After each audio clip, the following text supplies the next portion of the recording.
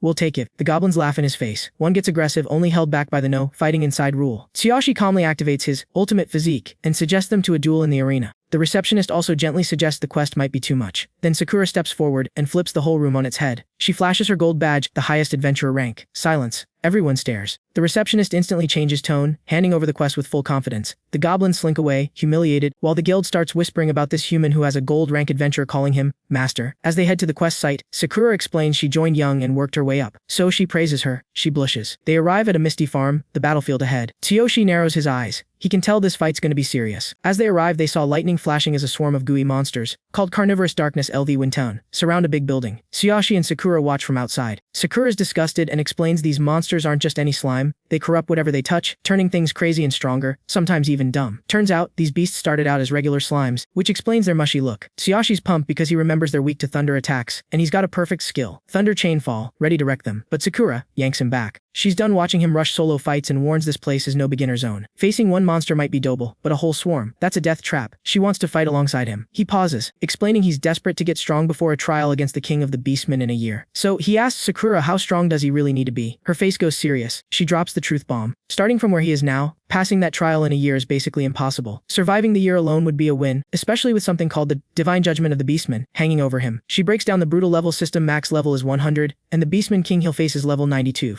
A monster in every sense. The main guy struggles to square the friendly and seductive king he met with the terrifying power Sakura describes. Sakura's gloomy because of a brutal growth limit. The higher your level, the harder it is to level up. She's hit a wall at level 72 after 20 years as an adventurer. To even stand a chance at the Beastman King's trial, she figures Tsuyoshi needs to reach at least level 50, a milestone that normally takes a lifetime. He just smiles and reminds her he's not normal. Survived a divine judgment, lifted the Divine King's hammer, and has the divine selection system. He's basically the chosen one, not bound by usual limits. If level 50 is the target, he'll get there in a year, no doubt. Sakura's faith lights up. She truly believes he'll be legendary. With that settled, he asks his second question. Back to the fight. What level does he need to take on a level 10 warrior and a bunch of minions? Sakura says level 12 at least. He sets that as his short-term goal, level 12 in a week. Telling Sakura to back off this fight, he fires up his Divine Eye to check out the monsters. The system breaks down the Carnivorous Darkness weak to thunder, shrug off normal attacks, crazy fast recovery, but their real weak spot is a glowing slime core hidden under their tongue that pops up briefly when damaged. The plan's clear: hit that core with Thunder Chainfall. He charges in. Sakura warns about the corruption from a single touch. The monster lashes out, but he activates ultimate physique to tank the hit and get close. He pounds the beast, but it heals fast. Then it tries to swallow him whole. Calm as ever, Tsuyoshi powers up, grabs its jaws, and vows to rip its mouth apart. Sakura watches amazed, convinced this guy makes the impossible look easy. With a roar, he forces the mouth open, spots the glowing core, and smashes it with his ultimate thunder chainfall. Lightning crashes down, wiping out the monster. 30 minutes later, Tsuyoshi surrounded by goo puddles. He's wiped out most of the carnivorous darkness, but when he checks his status, still stuck at level 6. All that effort and only a few thousand EXP gained. Level 12 in a week. Not happening at this pace. Time for plan B. He asks Sakura for thunderrootment, stuff that can add thunder damage to weapons. The system chimes in with the explanation for us that thunder oil can temporarily imbue a weapon with the thunder attribute. Sakura confirms she brought 4 vials. He's impressed, until she sheepishly asks if he's got any cash. Turns out she spent all her savings buying those vials. So now they're broke. Like seriously broke. Each vial costs 30 silver coins and the reward for this whole quest, just 3 gold, after living expenses. So yeah, he feels guilty, realizing he's been too caught up chasing power to notice they were going full rags, to riches mode, minus the riches. He calls her a dependable wife for managing their finances like a champ and shifts focus to the final boss in the food warehouse. Just as they near the building, a group of some adventurers jump them, led by the angry farm owner. He thinks they're after some rare item called Cardiolus, and gets all territorial, claiming it's his party's quest. The group of adventurers, throwing shade at our clueless dude for not even knowing what they're fighting for. Sakura fills him in. Cardiolus is a rare boss drop that can open a portal to a dark area where EXP and loot rates are 10x higher. Oh, and it's worth over 100 gold coins. The main guy's eyes sparkle. This is the jackpot he needs to reach level 12 fast. They were about to fight, but to keep things fair, the farm owner proposes a contest. Whoever beats the boss first gets the loot. The party, all smug with their level 12 stats, insists on going first. Sakura starts to worry they've lost their shot, but steps up with a wild proposal. He'll fight the boss alone as a level 6. If he loses, they walk away empty-handed. If he wins, he gets the reward. The adventurers erupt in laughter. No way a level 6 solos a boss meant for at least level 18. They think it's hilarious and agree, ready to watch the poor guy get wrecked. Sakura protests, but he calmly asks her to trust him. His confidence wins her over, even if the other party is already cracking death jokes. Inside the warehouse, his whole vibe changes. He finds the boss a hulking level 14 carnivorous darkness monster. The onlookers go pale. This thing actually needs a level 23 to beat. They taunt Sakura, but she shuts them up fast. Knowing a drawn-out fight means death, he goes for a one-hit strategy. He ditches his sword and pulls out the Divine King's hammer. The system warns he can only use it for 1 second, and it'll nearly drain him dry. He doesn't care. He stacks everything: ultimate physique for power, Heaven Shaker to boost thunder chainfall, and finally, the Divine King's hammer for the kill shot. 1 second all in. Boom! Golden lightning obliterates the warehouse. The shockwave sends everyone flying. Sakura panics, screaming for him through the rubble, until a hand emerges, holding a glowing Cardiolis. He did it. A system message pops up. Massive EXP earned. Later on, Tsuyoshi and Sakura hit up the Adventurers Guild. The receptionist is shocked they cleared the quest so fast, especially since the original hired party totally flopped. Sakura humbly gives credit to her master. But the guild master isn't buying it. A level 6 rookie beating a level 14 boss? Yeah, right? She eyes Tsuyoshi, currently slumped on a couch, totally wiped from using the Divine King's hammer. Sakura explains he soloed the whole dungeon, but the receptionist stays skeptical until his weakness status finally wears off and he gets up, good as new. He asks about Cardiolus, super rare items, worth a fortune at auction, but he says nope, not selling it. He wants it purified. She tells them to head to the Shaman Guild for that, though they might get turned away because there's a big exam going on. Still, she offers to write a referral. While she's off doing that, Sakura breaks down what shamans actually are: elite non-combat classes, split into 6 ranks, who craft items that can even change your level cap. They're terrifyingly respected. Legend says one silver shaman got a level 80 warrior hunted down by dozens of adventurers. Tsuyoshi's super into this info. Once the receptionist returns with the letter, they head to the Shaman Guild, this huge, bustling place full of hopeful mages. But as they line up, a white shaman orc guard blocks them, saying only test takers can enter. Sakura politely hands him the referral, but he rudely slaps it away. Tsuyoshi's expression darkens. The guard just laughs and says they're not getting in until the exam's done. Just as things get heated, a powerful figure shows up: Doug, president of the Northern Shaman Association and a high-ranking blue shaman. The guard instantly flips to apology mode, blaming these rude people for trying to purify Cardiolis during exam day. But Tsuyoshi cuts through the drama and directly asks Doug why he's being blocked when he has a referral. Doug says he will purify the item, but not today. He's busy with the exam. Tsuyoshi pushes, saying he's in a rush to level up. Doug proposes a wild idea: if he's that desperate, take the shaman exam now, get the highest score, and Doug will personally handle the rest. Catch: he's a warrior, not even qualified. The crowd loses it laughing at him. Doug explains you need magician aptitude and crafting skills to even try. But Tsuyoshi, totally unfazed, he asks to borrow Doug's staff to prove he qualifies. The guard is outraged, but Doug, curious, agrees. Sakura's worried, but he just says, trust me. The guard hands over the staff with a sneer and immediately gets a button tap on his chest. Blushing, stunned, he stumbles back. Tsuyoshi casually explains his plan: use absolute duplication to copy the guard's magic, then channel it through the staff. He picks the Shining spell and warns Sakura to shut her eyes. He casts it. Golden light bursts out. Doug senses the insane magical output and throws up a shield to protect himself, just in time for the system to ask if Tsuyoshi wants to boost the spell with ultimate physique. He says yes. The spell goes nuclear, blasting through Doug's shield and blinding the entire area. When the light fades, the main guy stands tall. His class now reads magician. He turns to Doug asking, do I qualify now? Doug, stunned and impressed, can only say, you do.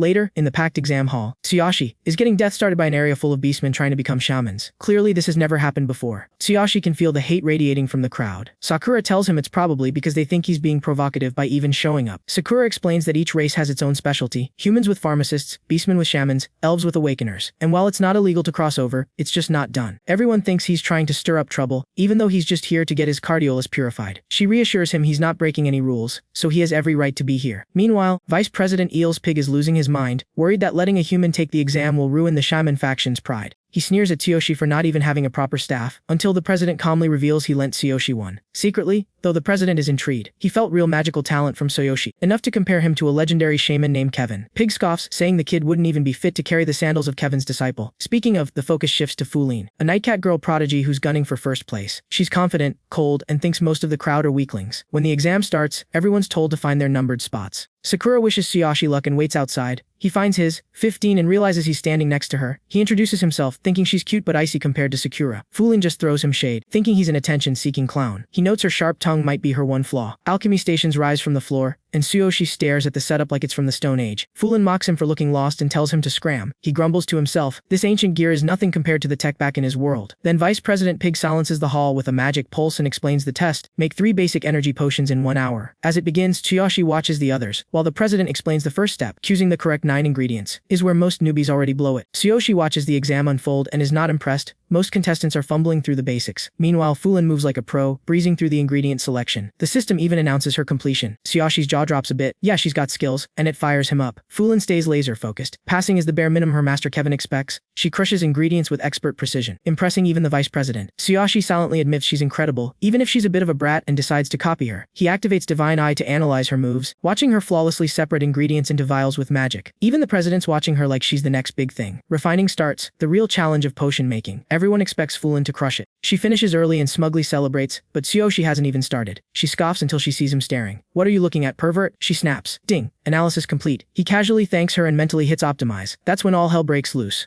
His system kicks in, and everything happens at once. Perfect ingredients chosen, crushed, and poured into vials with insane precision. Magic flares around him, and the system announces, powerful refinement in progress. Fuline is speechless. He just did in seconds what everyone else took ages to do. She realizes he was faking weakness the whole time. The vice president's eyes go wide. This technique is identical to what genius shaman Kevin once used. He starts to wonder, could this human be on Kevin's level? Sakura's anxiously thinking about how Tsuyoshi is doing in the exam. She's nervous he might struggle with potion making. Just then, a system alert hits.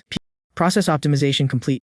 Tsuyoshi's crushing it with ingredient selection, powder refining and all that. It feels oddly natural to him, and he even admits potion making is kinda fun. A pop-up explains that the final, critical step, refining, is where a shaman's magic really counts. Strength and attributes influence the potion's power, and Tsuyoshi's up next. Meanwhile, a rival's fuming, shocked at how fast this worthless human is moving. Whispers start as he copying Master Kevin's famous, swift completion, technique. Kevin once made a C-grade potion during his exam, which even the judges found impressive. A quick rundown of potion grades follows ODS, with C grade already being high level stuff, B grade and up, literal supernatural effects. Tsuyoshi sees a system notice basic energy potion, O grade, and wonders if that's just beginner level.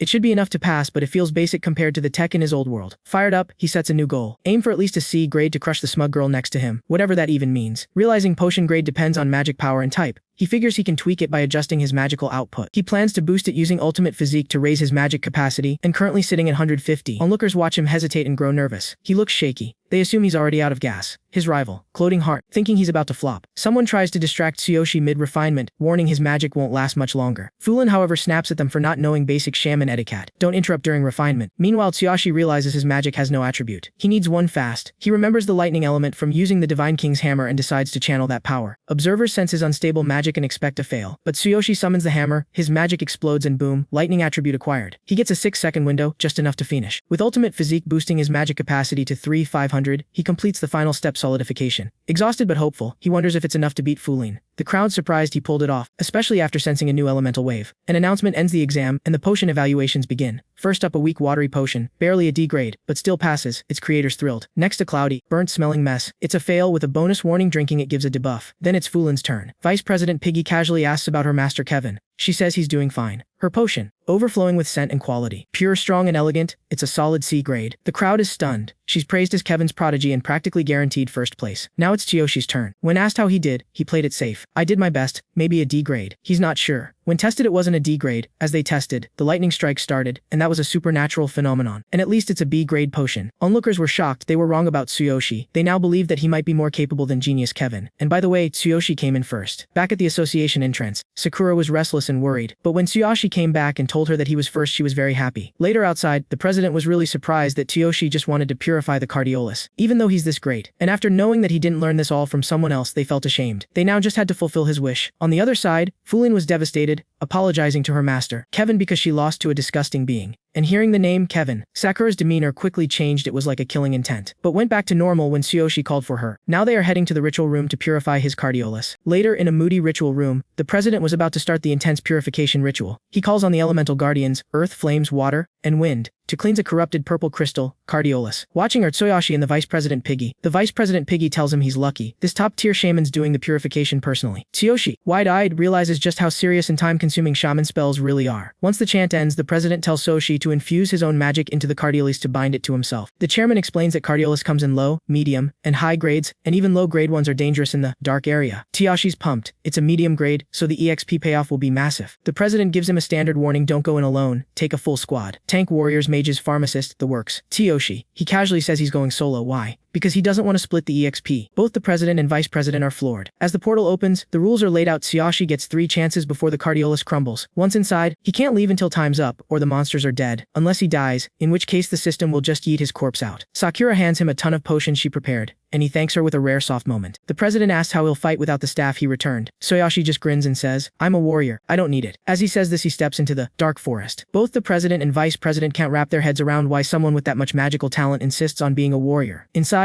Tsuyoshi gets swarmed by level 8 dark wolves. He amps up his strength with ultimate physique, and fires off Thunder Chain, paralyzing a bunch of them and netting 500 EXP per kill. Not bad. At this rate, he figures 3 rounds could get him 2 levels. But these wolves aren't dumb. They've got high resistance and teamwork. One even uses another as a meat shield to set up a sneak attack. Tsuyoshi powers up again, takes them down, but it's clear these aren't just mindless mobs. Meanwhile, outside, Sakura's worried but stands by her faith in him. President Doug is still skeptical, thinking Tsuyoshi's just another cocky rookie destined to crash and burn. Back in the dungeon, Tsuyoshi's stamina and willpower hit 50%. He chugs one of Sakura's nasty, tasting potions, powers through, and keeps going. The thunderous sound of his attacks reaches the others outside, giving Sakura and even Doug some relief. He's still standing. After wiping out the last wolf wave, Tsuyoshi's EXP hits 12,400 out of 15,000. Beat up but fired up, he stands before the final boss door and makes the smart move. Rest now, wreck later. After choking down one of Sakura's potions, Tsuyoshi commented how it tastes awful, but way more effective than the easy capsules from his old world. A system alert confirms he's fully recovered, so he pushes through the giant doors. Boss time. Inside was a hulking shadow beast, the dark area's boss. Same level as the carnivorous darkness, but this one radiates serious menace. Tsuyoshi powers up with ultimate physique, boosting his strength by 60% with both hands, but the boss moves fast. Way faster than expected. He suddenly starts trembling, literally. The boss hit him with Tremble Slow, a nasty debuff that paralyzes with fear. Just as it closes in for the kill, the status fades, thanks to a mysterious surge from his Ring of the Infinite. Tsuyoshi regains control. The boss is shocked. A human broke its mental lock that quickly. Impressive. Even more shocking, it talks, claiming to be a higher existence, not some dumb monster. Tsuyoshi curses not having his old dark goblin set, which had a skill perfect for this fight. Then the boss launches a bloody attack, blinding him and slapping on a bleeding debuff. No healing item can fix it. He's on a timer now. With no choice but to end it fast, he fires off Thunder Chain Fall and completely whiffs. The boss just stands there unfazed and casually mentions it doesn't even need a sacrifice, which only confuses Tsuyoshi more. But then, a game changer. The boss traps him in a mental bind. Bad move. It got too close. Tsuyoshi triggers absolute duplication and nabs the boss only skill sacrifice. A system alert explains sacrifice is a high-risk, high-reward move that boosts all stats at a painful cost. Tsuyoshi's eyes light up. Time to turn this monster into mincemeat with his bare hands. He now turned in a complete different person. The boss is stunned. How's this human using a darkness exclusive skill? Tsuyoshi shrugs it off like it's nothing. A system window explains it's thanks to his chosen one trait, letting him copy any skill, no matter the race or level, though power still depends on his combat strength. And with 800 at level 6, he's no joke. The boss notes Tsuyoshi's weapon is barely holding together, and sacrifice can't be controlled for long without gear. A system window drop explains most weapons can break unless they're special. But Tsuyoshi doesn't care. He just needs one shot. Sacrifice blocks HP regen, so once it's active, it's all or nothing. Blood price included. The boss boasts he can use Sacrifice too, saying that the Tsuyoshi version is just a copy. Sacrifice sacrifices half your blood for 60 seconds of beast mode. Flashback: the boss had dodged Tsuyoshi's Raiden earlier, but now realizes it wasn't just brute force. Tsuyoshi made him drop his weapon on purpose, tricking him into sacrificing blood. With ultimate physique as his weapon, Tsuyoshi challenges the now weaponless boss to survive Raiden. Spoiler: the boss doesn't. Tsuyoshi slays the level 14 beast, clears the dark area, but pays the price. Sacrifice ultimate physique leaves him hurting like his organs are shredded. Luckily, the boss drops looted. The bloody miss saw a brutal weapon that causes unhealable bleeding and has a skill called Bloody Attack. Tsuyoshi hits level 7 with 10,000 CP, and when given the option to leave or challenge again, he resets for that sweet 50% EXP bonus. He considers resting, but with his goal to reach level 12 in a week, he pushes on. Outside, Sakura's worried. Thunder rumbles from inside, but Piggy mocks Tsuyoshi, saying he's probably hiding or dead. Sakura shuts them down with pure bloodlust. The president then warns everyone to shut it until Tsuyoshi walks out. However, the president was just impressed from Sakura's bloodlust. Her strength as a half-beast girl is no joke. Suddenly, the thunder stops. Pig's about to gloat until a new, powerful boom shakes the area. Some think darkness itself has broken loose. They thought darkness, the boss, was coming out. But then, Tsuyoshi appears. He's now level 9 with 14,500 CP, bloody saw in hand, wearing his new Fox Beastman set. He leveled up twice in 3 minutes. Sakura rushes to him in relief. The others are shocked but scramble to assist. Later, Tsuyoshi thanked everyone for healing him. He admits he feels way better now, apologizes for worrying them, and promises to be more careful, though he just had to go for that EXP bonus. After all, he hit level 9 and got amazing loot, so totally worth it, right? Sakura, however, scolds him, reminding him that his safety matters more than EXP. President asks if he really challenged the dark area 3 times solo. They're stunned. They wouldn't have believed it if they hadn't seen it themselves. They even mention that the evil aura he gave off was more intense than darkness itself, almost like the seal was breaking. They're starting to wonder if this guy might actually surpass geniuses like Kevin. After doubting him before, they apologize. Tsuyoshi just brushes it off, saying he's been treated already. They note that the reflex skill used on him is mid-tier healing, great for surface wounds, but his deeper injuries like internal bleeding and nerve damage are still serious. He's warned not to use skills like sacrifice again, or it could mess with his leveling potential. That gets to him. Tsuyoshi realizes sacrifice might be messing with his mind, pushing him to crave bloodshed and lose himself. Sakura notices something's off, but he just says he's tired. Deep down, he knows that between sacrifice, darkness, and his cheat skill, both his body and mind are being shredded. He decides he probably shouldn't use them anymore. Then the topic shifts when President Dong gives Tsuyoshi a certain medicine, which might be too much. It turns out it's Kevin's personal favorite, meant to be taken daily with meditation. He suggests visiting Kevin in person. If Tsuyoshi really has talent, Kevin might take him as a disciple and teach him next-level medical skills. Kevin's no ordinary healer. He's one of the few who's mastered the legendary Law of Ruin. Tsuyoshi is confused. Law of what now? They explain the laws are massive magical forces that control heaven and earth. Forbidden, unstable, insanely powerful. There are 12 in total, violent, unpredictable, and some are even sentient. They're hidden in unexplored lands, only obtainable through proper training. The monument of the laws of ruin is where they're recorded, and the oldest ones. Capable of ending worlds. Kevin's called a genius for mastering the 12th law,